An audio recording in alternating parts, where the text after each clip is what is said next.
I don't know how people see life, but if you truly want to build, it takes a lot of sacrifice to build. You see, premature comfort is detriment to you without even knowing. You see, I have been a leader for a while, and I've always said that when you are accepting premature comfort, you will not really be tested as a human.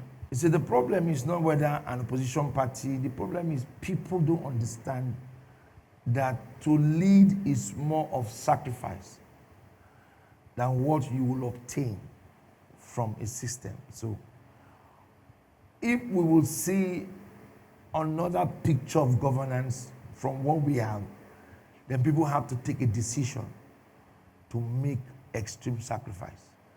And it will start from them. What is their hunger? What is their passion? What is their drive? It's not just making corrective statements over a sitting system.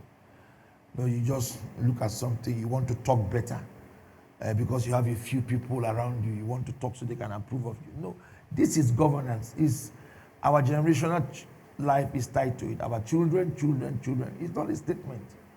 It's more than a statement. It's a life that will be lived after we are gone. So one is sacrifice. The Davis picture must come in here. How many people in politics are willing to sacrifice their families, their monies to build a nation? Nelson Mandela stayed in the place for 29 years. Sacrificed his liberty. I had to show you the other day that his first son died. And they told him clearly, because the traditions of where he's coming from, you must bury your first son because of they feel there's going to be a calamity in the future. But they said to him, we can allow you to go and bury your first son, but go out there and denounce your struggle. Nelson Mandela preferred sitting in prison and not accepting that offer.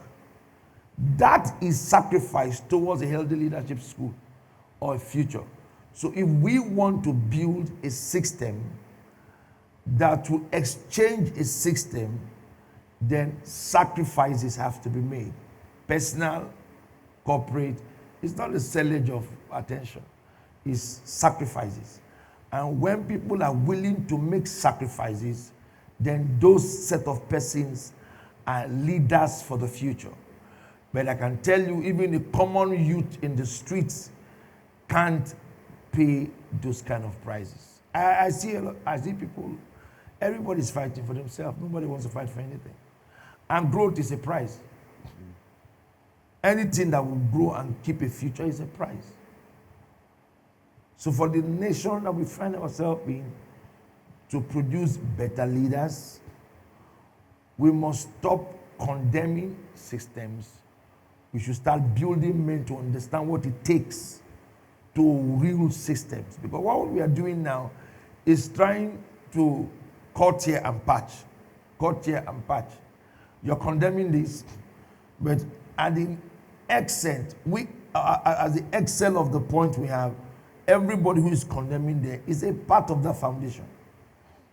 They have once been in one of those parties or the other.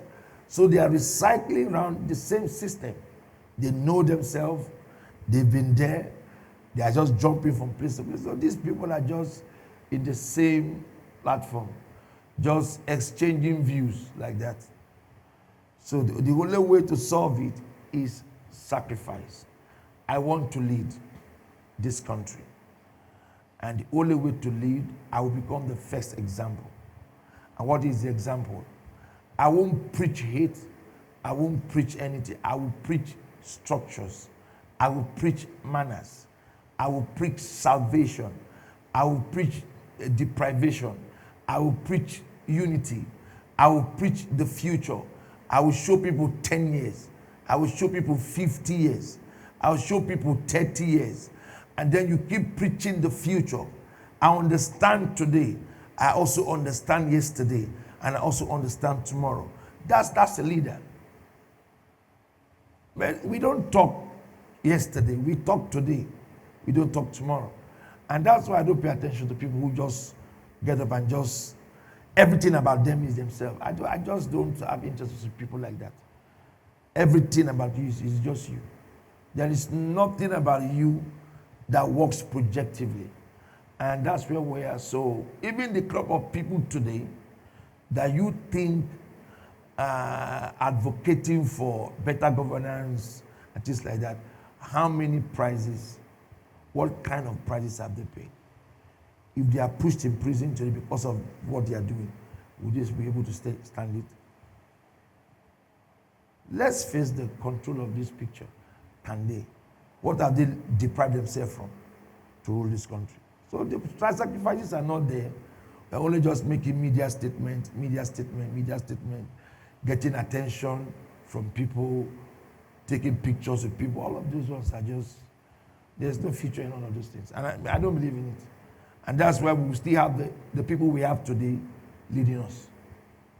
It will not change because of the way we are building these foundations.